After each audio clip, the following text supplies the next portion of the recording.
Thanks for joining us from the Ohio AgNet Voice You Know with the News You Trust studio, sponsored by Grain Equipment Company, where innovation meets execution. I'm Dale Menyo. We were driving back from dinner with friends last night. My name is Chris, and this just was not in my plans.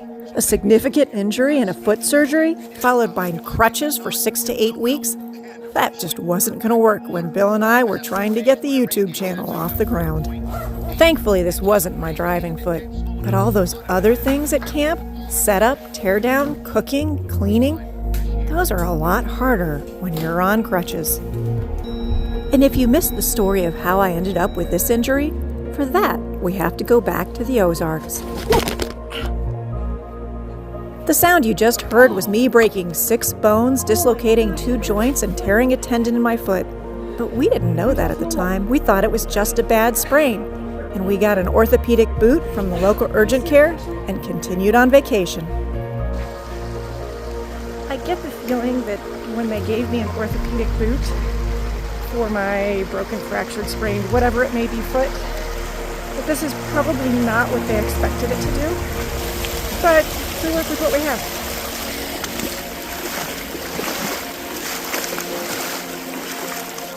There, now at least I've got all the mud off of it.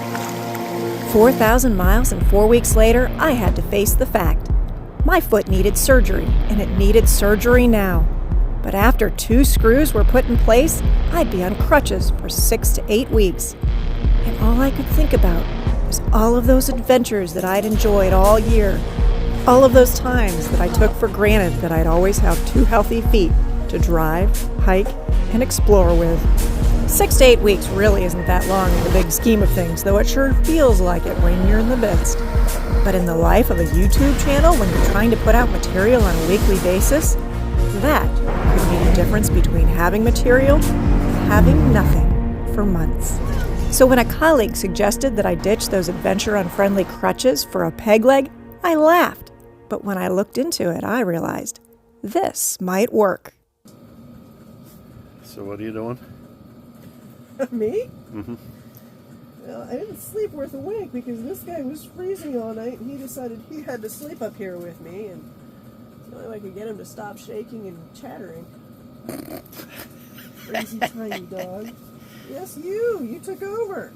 That's funny. Look at that. You're like taking up half the bed.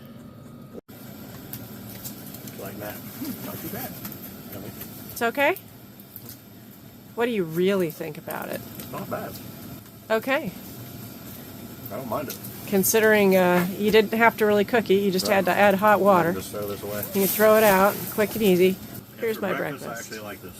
Okay. Now that I want to do the dinners. We'll see. But Well, we got a couple of the dinners, but we're going to use them for lunches. right. So it's quick and easy. The weather called for lows in the mid-30s, but I think maybe they just got it wrong. Thanksgiving morning. It's winter wonderland. Clear Creek State Forest is only around 3 hours of drive time from our house in Ohio. And when we arrived, it was after dark, Wednesday before Thanksgiving. The temperature was in the 40s, and they weren't calling for snow until Saturday. But apparently this snow, it just wasn't willing to wait that long.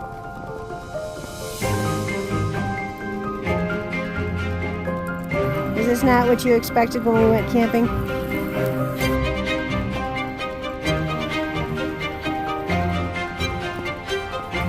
Although I was a little skeptical of how well I'd be able to get around on the peg leg crutch on the snow and ice, I knew that driving would be no problems. And so I loaded up and we headed off into the Pennsylvania wilderness.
Clear Creek State Forest encompasses 16,716 acres of Pennsylvania wilderness.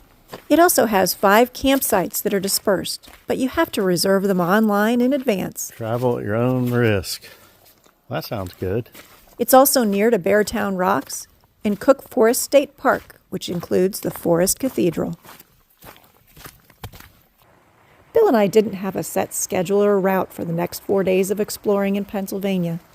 As we've discovered in the past, apps like OnX and Trails Off-Road really don't give you very much in places like Pennsylvania. But there are thousands and thousands of beautiful roads, mountains, rivers, and other scenic views in this particular area. And the only way you can find them is to just go out and drive.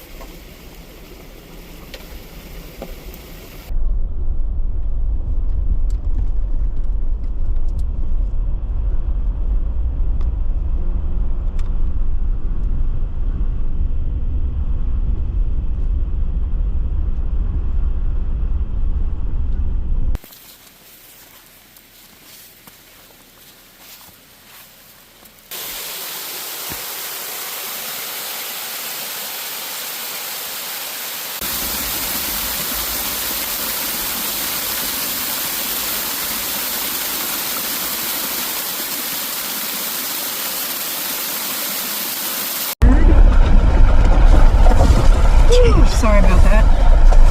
That's not going to film good. I hope so too. There we go. That was a neat little dam with a waterfall. I wonder why they built a dam right there. What used to be in this area that they wanted a dam right there, whether it's for stocked trout waters for fishing or what it's for. Leaving Clear Creek State Forest.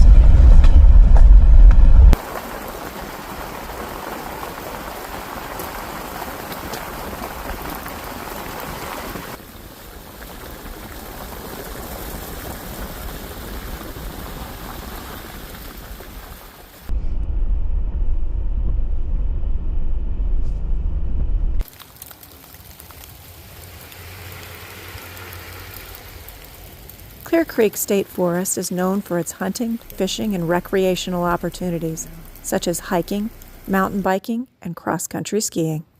Clear Creek also has a handful of scenic dirt roads like the Callan Tract, but eventually we knew we had to get back on the pavement and head east towards Sproul State Forest. The Pennsylvania state forests boast a large number of beautiful and scenic dispersed camps, but here they treat them very differently than out west. Here, if you want one of those dispersed camps in a state forest, you have to go onto their online system and reserve and pay for them each in advance. The Clarion River is designated as a wild and scenic river. In the 1800s, this river was used to transport timber all the way to Pittsburgh, and some of it all the way down to New Orleans. Today, this Class I river attracts paddlers and fishermen.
Walking down to this river access should have been a simple affair, but with snow, ice, and a couple of steps, it may as well have been an obstacle course.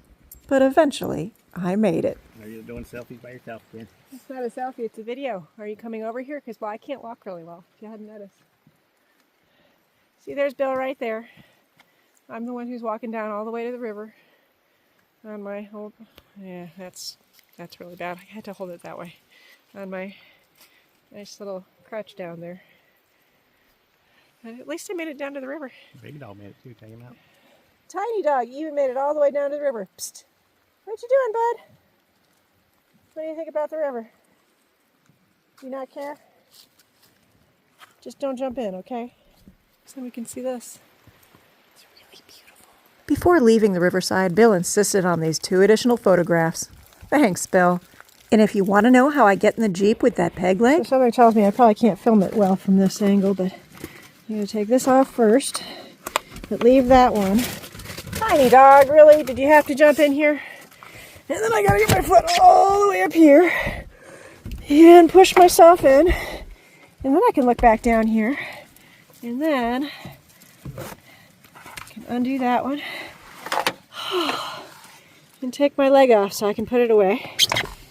Put it in the back. And then I can finally get my feet over here. And then we found ourselves back on those paved roads, seeking out the perfect spot to enjoy lunch.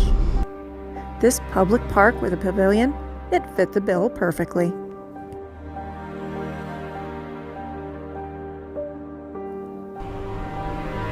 When I was a kid growing up in Ohio, we had family that lived just north of Philadelphia. And so many years for Thanksgiving, we'd drive that huge, long, boring turnpike all the way across Pennsylvania. And let me tell you, that turnpike, it was completely unremarkable. That's all I ever really knew of this area. But when you get away from those main roads and you get back into the countryside, there is so much beauty to be seen here, even on these paved roads. Now, I'm a little biased and spoiled these days because I can drive this Gladiator just about anywhere I'd like to go. But even if I was a kid back with my Dodge Omni, this is a great place to come exploring, even with 2-wheel drive.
Remember me telling you that Pennsylvania has some beautiful state forest dispersed campsites for reservation? This, so far, is one of our favorites. Now, setting up camp in the snow with a mud lake underneath is never fun, but doing that while you're on a peg leg crutch? Let's just say by the time we were ready to cook dinner, I was just about done for the day. But luckily, I still had a chance to enjoy this beautiful view. And even better, Bill was willing to cook our Thanksgiving feast while I got to rest my foot. So you're saying those gloves are very hygienic? Oh, yeah.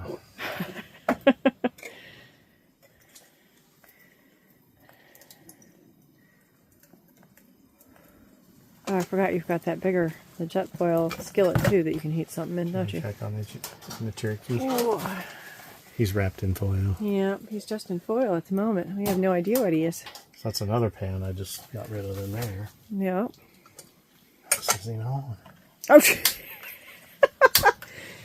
I suppose you can't heat corn if you don't have the gas. Cream corn, no less. Cream corn. Who wanted cream corn for Thanksgiving? Would that be you? Yep. There you go.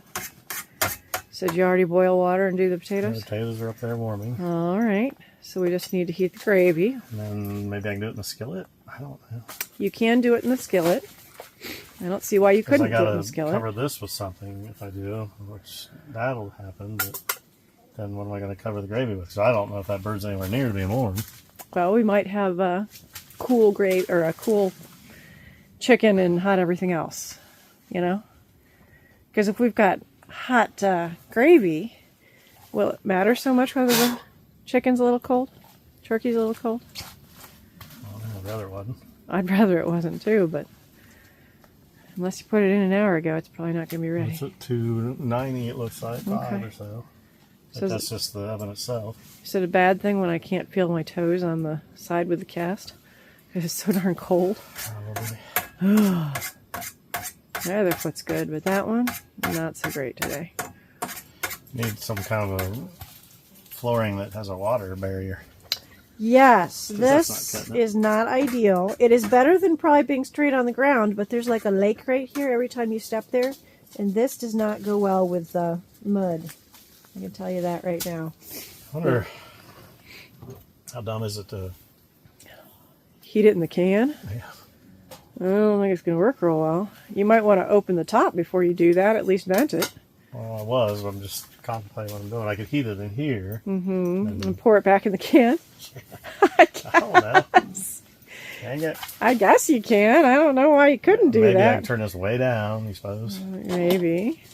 I just don't want to be scorching it. No, I agree. I just don't know how long the turkey's going to take. So it won't hurt the table much. Nope, it shouldn't.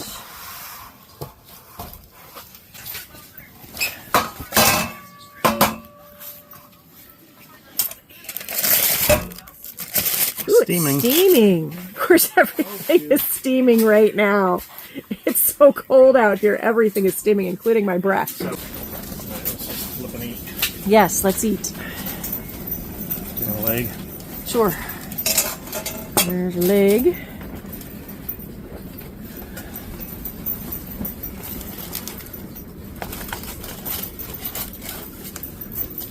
That's more than plenty. Thank you. Thank you, honey. Yep, the low side.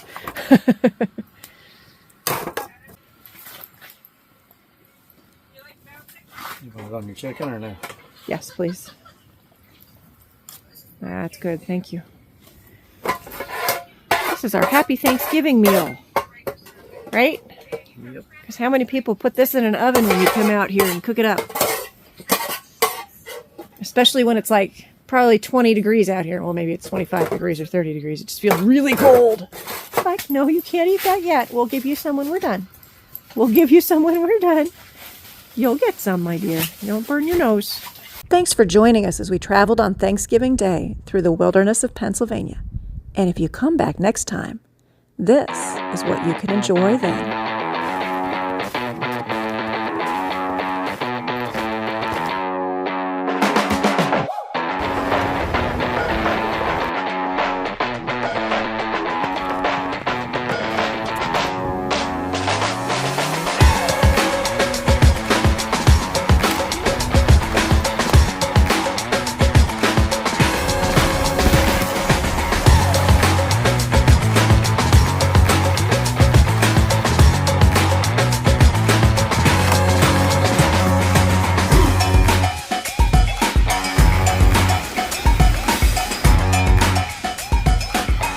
So if you want to come back next time and find out what Pennsylvania calls a drivable trail, or you just enjoyed this video enough to come back again, we'd be glad to have you. But in the meantime, go out and find your own adventure.